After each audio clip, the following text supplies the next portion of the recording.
देखते हैं। टॉपिक का नाम है कंपाउंड। ये जो है क्रिस्टल फील्ड थ्योरी का पहला लेक्चर है। देखते हैं इसमें कि कॉम्प्लेक्स किसे बोलते हैं। यानी मेरे कहने का मतलब है कॉम्प्लेक्स कंपाउंड नहीं, सिर्फ और सिर्फ complex. A complex is said to be form when a central atom attach to a number of ions और molecules to form an distinct entity. देखेंगे यहाँ पर एक एग्जांपल दे देंगे KCU। अब यहाँ पर के को अगर बात देते हैं तो ये वाला पूरा जो है वो एक एंटिटी है, एक कॉम्प्लेक्स इसको भी हम बोल सकते हैं। तो मतलब एक कॉम्प्लेक्स तभी बनता है जब आपका एक जो सेंट्रल एटम है, यहाँ पर ये वाला Cu जो है, कॉपर जो है सेंट्रल एटम है और इसी के साथ जो 6NH3 है वो अटैच्ड है। मतलब हाँ, यहाँ पर देख सकते हैं कि कॉपर के साथ 6NH3 यहाँ पर अटैच है। मतलब जो सेंट्रल एटम है उसके साथ अगर नंबर ऑफ मॉलिक्यूल्स या फिर आयंस अगर अटैच हो रहा है तो वहाँ पर एक डिस्टिंक्ट एंटिटी बनता है। इसको हम लोग एंटिटी बोलते हैं, कॉम्प्लेक्स भी बोलते हैं वहाँ पर। तभी एक कॉम्प्लेक्स जो है फॉर्म हो जाता है। सब दोनों में देखेंगे क्या है, ligand. The group bonded to the central atom is called ligand. अब ये लिगेंड जो होगा उस लिगेंड में they contains one or more donor atom which will donate pairs of electron to the central atom forming coordinate bond। मतलब वो जो ligand होगा उसके पास डोनर एटम्स होंगे जो कि पेयर ऑफ इलेक्ट्रॉन्स को डोनेट करेंगे टू द सेंट्रल एटम्स। यहाँ पर देख सकते हैं जो NH3 है उसका जो जो एटम है वो कॉपर को एक पेयर्स ऑफ इलेक्ट्रॉन डोनेट कर रहा है। हर एक जो NH3 है वो एक एक करके पेयर्स ऑफ इलेक्ट्रॉन को डोनेट कर रहा है जिससे कोऑर्डिनेट बॉन्ड बन रहा है। कोऑर्डिनेट बॉन्ड बनने का यही एक कंडीशन होता है कि दोनों जो इलेक्ट्रॉन का जो पेयर है वो कोई एक ही एटम डोनेट करे और दूसरा एटम एक्सेप्ट करे। मोनोडेंटेड लिगेंड किसे कहते हैं, इसका एक एग्जांपल हो जाएगा NH3।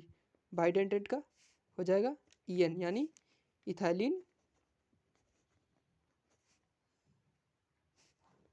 Diamine.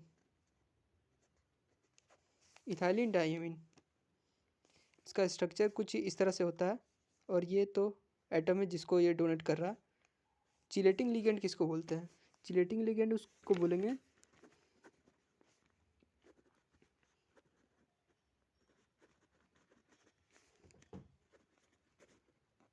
a bidentate ligand which has more than one donor atom।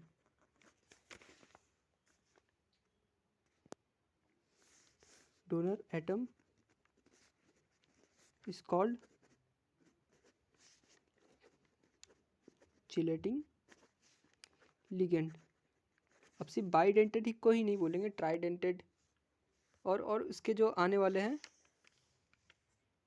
मल्टीडेंटेड, उसको मल्टीडेंटेड लिगेंड को भी हम लोग जो है चिलेटिंग डेंटेड बोलेंगे। ठीक है, अब इसका देखें चिलेटिंग इफेक्ट क्या होता है। तो chelating compound is more stable then comparable non chelating compound. मतलब उससे ज़्यादा स्टेबल होगा विद द सेम डोनर। कर देखेंगे NH3 एक लिगेंड है, यहाँ पर दो NH3 मिलकर इस M को पेयर्स ऑफ इलेक्ट्रॉन डोनेट कर रहा है और यहाँ पर भी दो N का एटम पेयर्स ऑफ इलेक्ट्रॉन को डोनेट कर रहा है। लेकिन ये जबकि आपका बाइडेंटेड लिगेंड है, यानी एक चिलेटिंग लिगेंड है, यहाँ पर ये वाला जो एंटिटी बनेगा, जो कंपाउंड बनेगा वो ज़्यादा स्टेबल हो जाएगा एज कम्पेयर टू दिस। आते हैं नेक्स्ट, क्या है, वर्नियर्स थ्योरी। सबसे आसान थ्योरी है। इसमें सबसे पहले ये बताया जा रहा है कि जो मेटल है, जो सेंट्रल मेटल है कॉम्प्लेक्स में, उसके पास आपका दो तरह का वैलेंसी रहेगा, पहला प्राइमरी, दूसरा सेकेंडरी। प्राइमरी वाला जो होगा वो सेटिस्फाई होगा बाय नेगेटिव आयंस। इसका ट्रिक क्या है, पिन, N से नेगेटिव और P से प्राइमरी याद रखने के लिए। और सेकेंडरी वाला जो होगा वो नेगेटिव, न्यूट्रल और पॉजिटिव वाले आयन यानी कैटायन, सभी से ये सेटिस्फाई हो जाएगा। यानी जो इसका ट्रिक हो जाए सेक जब बनता है तो उसका वो सभी का मिक्सचर होता है, यानी वो सभी से सेटिस्फाई होता है। तो यहाँ पर भी ये सभी से सेटिस्फाई हो जाएगा।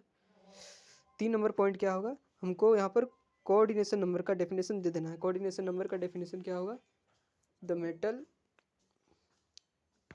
the number of groups attached to the central atom is known as coordination number of that central atom.